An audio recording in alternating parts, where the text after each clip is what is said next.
이창동 감독의 영화 밀양은 용서라는 속죄론적 주제와 관련해서 뜨거운 신학적 논쟁을 불러일으켰던 영화입니다. 일부 크리스찬은 이 영화를 반기독교적 영화라고 보았습니다만 이 영화를 기독교 영화라고 볼 수는 없어도 반기독교 영화라고 할 수도 없습니다. 이 영화는 새로운 종교의 가능성에 대해서 다루고 있는데요. 잘만 보면 새로운 기독교의 가능성에 대해서 큰 깨우침을 얻을 수도 있다고 생각합니다.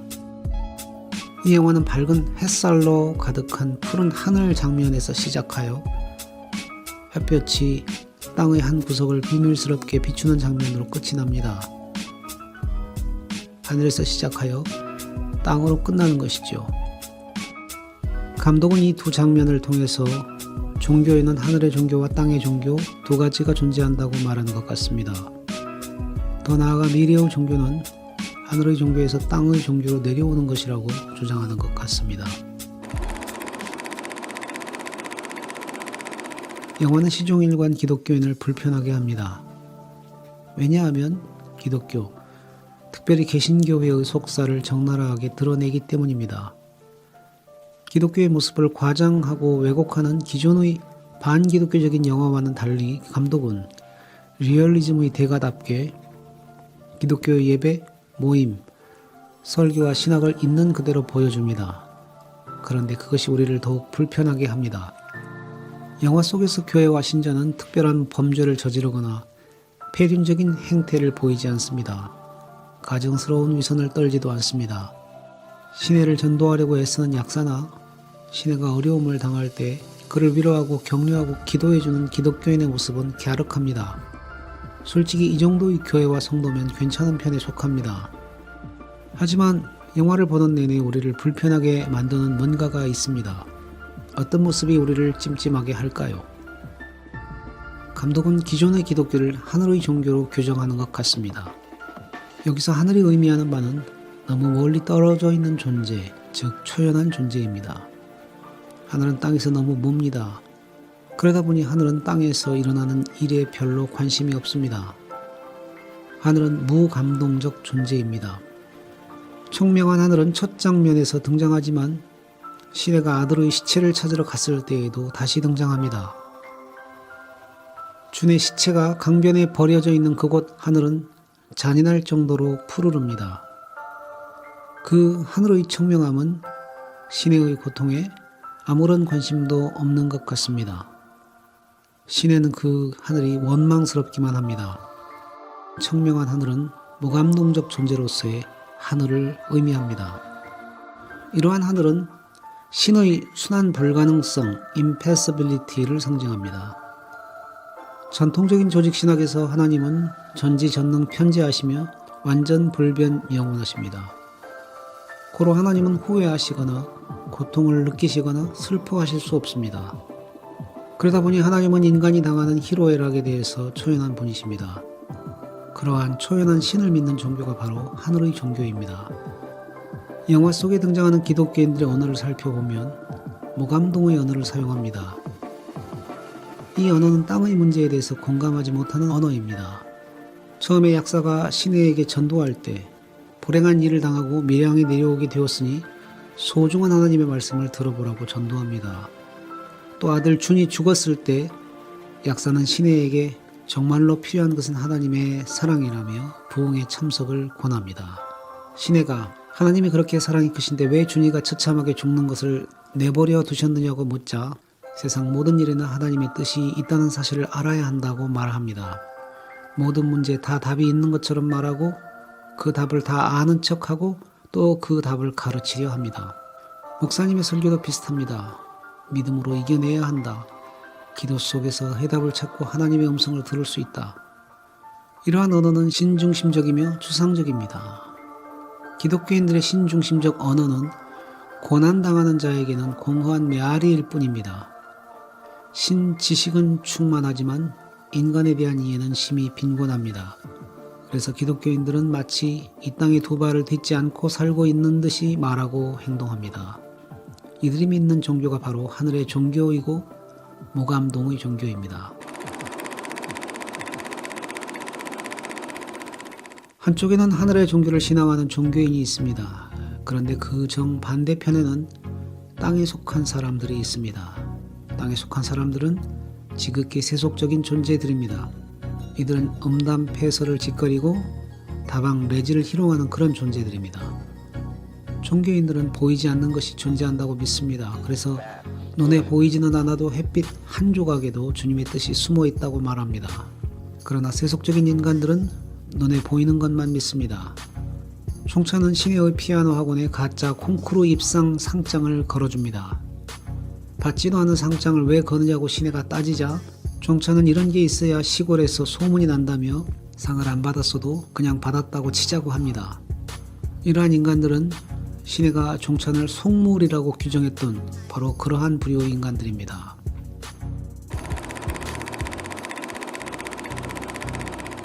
종교인과 속물들 간에는 깊은 간극이 존재합니다. 이 두 부류의 인간들은 완전히 별개의 종족인 것처럼 말을 섞지 않습니다. 같은 공간에 있을 때에도 둘 사이에는 벽이 쳐져 있는 것 같습니다. 시내와 종찬이 길거리 찬양을 하며 노방전도를 할 때 찬양하는 무리들과 이를 지켜보는 종찬의 친구들 사이에는 넘을 수 없는 간격이 존재하는 것 같습니다. 성과 속, 하늘과 땅은 만나지 못합니다. 이러한 간격은 공간 불능, 소통 부재, 관계의 단절을 초래합니다. 영화 속에서 종종 유리창 모티브가 등장하는 것은 이러한 소통 부재와 관계의 단절을 의미합니다. 예컨대 준과 신혜가 청명한 푸른 하늘을 자동차 앞 유리창 너머로 바라볼 때 이 두 사람과 하늘은 단절되어 있었습니다. 준의 유괴범 전화를 받고 신혜가 종찬에게 달려갔을 때 종찬은 노래방 기계를 들고 노래를 하고 있습니다. 이때 유리창 하나 사이로 신혜와 종찬 사이에는 무한정한 감정의 간극이 놓여 있습니다. 신혜를 위해 기도하겠다고 구역 식구들이 모였을 때에도 신혜와 이들 사이에는 아파트 유리창이 가로막고 있습니다. 신혜가 살인범을 용서하기 위해 면회를 갔을 때에도 마찬가지입니다. 사실 공간 불능은 모든 사람들 사이에 존재하는 인간의 근원적인 문제일 것입니다. 누군들 다른 사람의 마음을 감히 안다고 말할 수 있을까요? 모두는 각자의 세계 안에 갇혀 있을 뿐입니다. 하지만 그 중에서도 심각한 것은 하늘과 땅, 신과 인간, 종교인과 세속적 인간 사이의 공간 불능입니다. 왜냐하면 신은 끊임없이 인간을 사랑한다고 말하고 있으니 말입니다. 그래서 신의 고통을 가중시키는 것은 하나님께서도 이 신의 씨의 마음을 이해하실 겁니다 라는 목사님의 말입니다.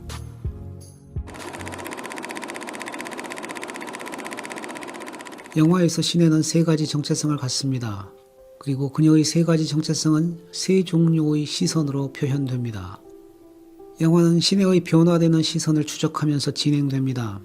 맨 처음 신혜는 땅에 속한 사람이었습니다. 그녀는 종찬을 속물이라고 비아냥대지만 그녀 자신도 속물이었습니다. 그녀는 종찬이 학원에 매달아준 가짜 콩쿠르 상장을 떼지 않습니다. 사람들에게 잘 보이고 싶은 거죠. 또 부동산 투자를 한다고 허세를 떨며 땅을 보러 다닙니다. 속물적 존재인 신혜의 시선은 땅을 향합니다. 그녀는 눈에 보이는 것만 믿으며 보이지 않는 것은 믿지 않습니다. 햇빛 한 조각에 비추는 약국 안의 텅 빈 허공을 손으로 휘저으며 아무것도 없어요 라고 말하는 그런 사람입니다. 그러다가 황망하게 준을 떠나보냅니다. 그러면서 고통에 몸부림치게 됩니다. 그녀는 그 고통에서 벗어나기 위해서 신앙을 택합니다. 약사가 준 팜플렛을 보고 부흥회에 참석해서 은혜를 받습니다. 땅에 속한 그녀가 하늘과 연결됩니다. 부흥회 때 안수하는 목사님의 손이 하늘에서 그녀의 머리로 내려오도록 연출한 것은 이 때문입니다. 그때부터 그녀의 시선은 하늘을 향합니다. 이제 그녀는 다른 기독교인들과 마찬가지로 하늘의 종교를 신앙하는 사람이 되었습니다. 그리고 신혜는 고통에서 어느 정도 벗어날 수 있었습니다. 이 영화는 하늘의 종교가 갖는 힘을 부정하지 않습니다. 하늘의 종교는 하늘로 도약하는 종교입니다. 그래서 종교는 초연함으로 땅의 현실적인 문제들을 외면할 수 있도록 해줍니다. 하여 부흥회 때 은혜를 받은 신혜는 하늘과 연결되면서 자신의 고통을 망각할 수 있는 힘을 얻습니다. 문득 슬픔이 몰려올 때면 신혜는 하늘을 쳐다보고 주기도를 외우면서 고통을 잊을 수 있습니다. 신혜에게 신앙은 도피처였던 것입니다. 이러한 종교의 힘을 마르크스는 마취제에 비유했습니다. 그녀가 살인범을 용서하겠다고 결단한 것은 하늘의 종교의 힘을 과신한 탓에 빚어진 만용이었습니다. 시내는 분명 은혜를 받은 뒤 고통에서 벗어날 수 있었고 교회 공동체가 주는 위안의 위로도 받을 수 있었습니다. 그래서 어느 정도 삶의 안정도 찾을 수 있었습니다. 그러나 그러한 위안과 안정은 하늘의 종교가 주는 일시적 안정감이었습니다. 그러다 보니 시내는 용서가 갖는 그 진한함을 그만 잊어버리고 만 것입니다. 그러다가 살인범도 자신과 똑같은 언어를 사용하는 것을 보고 시내는 번뜩 몽상에서 깨어납니다. 용서라는 말을 주고받는 순간 하늘의 종교가 만들어냈던 말의 성찬의 참을 수 없는 가벼움이 폭로됩니다. 그 사실을 깨달을 수 있는 사람은 가해자가 아닌 피해자입니다. 이것은 고통당한 사람만이 알 수 있는 인식론적 특권 때문입니다. 시내는 자신이 신앙하는 하늘의 종교의 모순과 신의 무감동성에 분노합니다. 그 순간부터 시내는 하나님에게 선전포고를 하고 하늘의 종교와 투쟁하기 시작합니다. 그녀는 예배당에서 기도를 방해하고 음반 가게에서 음반을 훔치고 야외 집회를 방해하고 교회 장로님을 유혹하고 나중에는 자신의 손목을 그어 자살을 시도합니다. 이 모든 행동을 할 때 그녀의 시선은 항상 하늘을 향해 있습니다.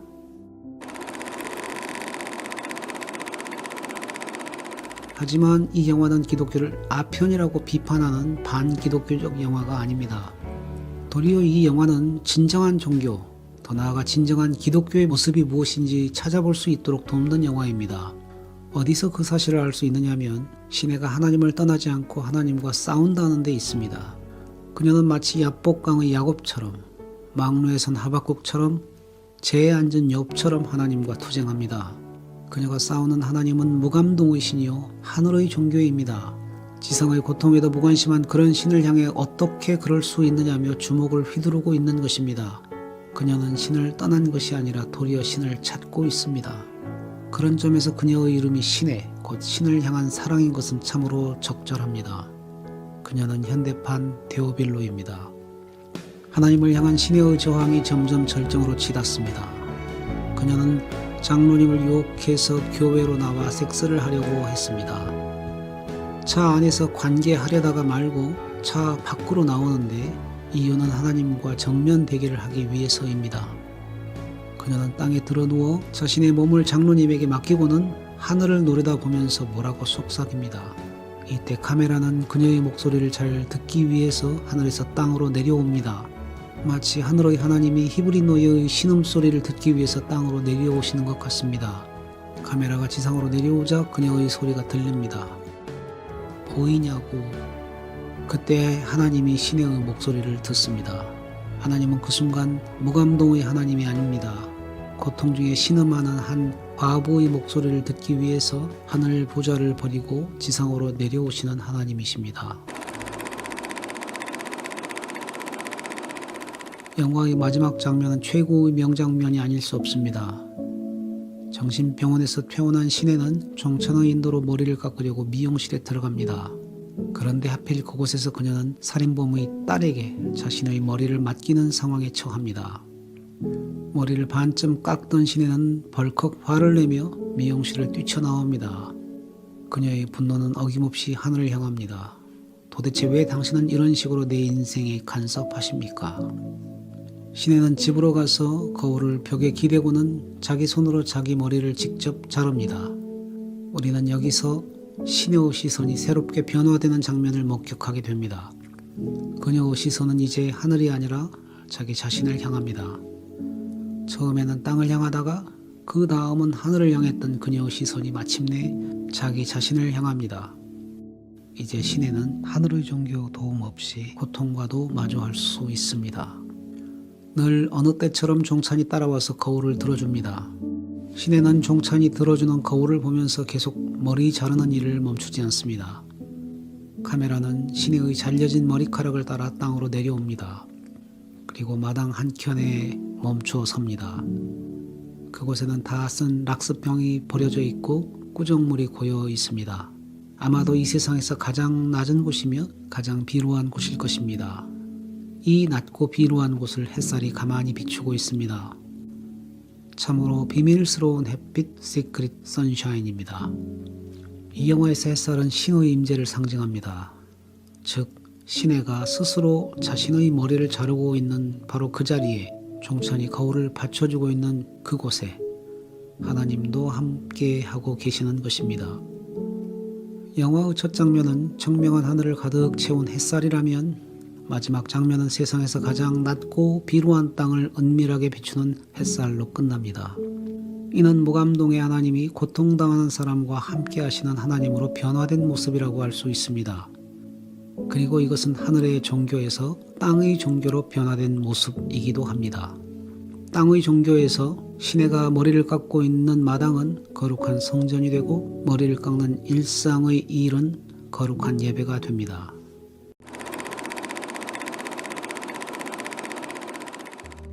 영화 속에서 종찬은 성과 속을 넘나드는 인물입니다. 한편으로 그는 속물이었습니다. 그는 땅에 속한 사람들 가운데 있습니다. 그러던 그가 시내를 따라 성스러운 영역으로 넘어옵니다. 하지만 종찬이 성스러운 영역으로 건너온 동기도 사실은 추잡한 속물적 욕망 때문입니다. 병원에 누워있는 시내의 머리카락 냄새를 맡는 종찬은 변태스럽습니다. 그런데 어찌된 일인지 종찬은 시내가 교회를 떠난 뒤에도 계속 교회를 다닙니다. 그래서 그는 성스러운 존재이기도 합니다. 종찬은 교회를 다니면서도 단 한 번도 하늘의 언어를 구사하지 않습니다. 그의 언어는 속물적이고 세속적이며 유치합니다. 하지만 그렇게 그의 언어는 생생한 공감의 언어입니다. 그는 다른 사람들과 마찬가지로 시내를 오해합니다. 하지만 그는 시내의 마음을 이해하기 위해서 애씁니다. 시내는 그러한 종찬을 홀대합니다. 그러나 종찬은 그녀가 자신을 의지할 때까지 그녀 곁을 떠나지 않습니다. 종찬은 시내를 향해서 자신이 시내의 마음을 다 안다고 말하지도 않고 함부로 충고하지도 않습니다. 그는 시내보다 앞서지 않으며 늘 시내의 뒤를 따릅니다. 그는 늘 곁에 함께합니다. 이러한 종찬의 모습은 햇볕의 모습을 닮았습니다. 하늘 이 끝에서 나와서 하늘 저 끝까지 운행하며 그 온기에서 피하여 숨은 자 없도다. 시내에게 있어서 종찬은 그런 존재였습니다. 그런 점에서 종찬은 하나님의 현존의 대리자입니다. 가장 속물적인 존재가 가장 성스러운 존재가 될 수 있는 것이 종찬이란 캐릭터의 역설입니다. 종찬은 도스토옙스키의 카라마조프가의 형제들에서 나오는 알료샤와 비슷합니다. 독실한 신앙이 있는 알료샤는 인간 군상들이 얽히고 설켜서 만들어내는 온갖 추악한 사건들 속에 머무르면서도 함부로 충고하거나 설교하는 일 없이 늘 사람들 곁을 지킵니다. 종찬은 그러한 알료샤를 닮았습니다. 그렇게 종찬은 성과 속을 넘나들었던 그리스도의 모습과도 비슷합니다. 종찬이 시내의 거울을 들어주는 것은 의미심장합니다. 거울은 그냥 세워둬도 되는데 굳이 들어주겠다고 합니다. 들어주면 조금 낫기는 하겠으나 그게 무슨 대단한 일이겠습니까? 그러나 종찬은 그 별것 아닌 봉사를 통해서 시내로 하여금 자기 자신을 바라보고 스스로 자신의 머리를 자를 수 있도록 도와줍니다. 그리하여 시내가 땅도 아니고 하늘도 아니고 자기 자신을 응시하도록 돕는 역할. 어쩌면 종찬의 이러한 모습이 미래의 기독교의 역할이 아닐까 생각해 봅니다.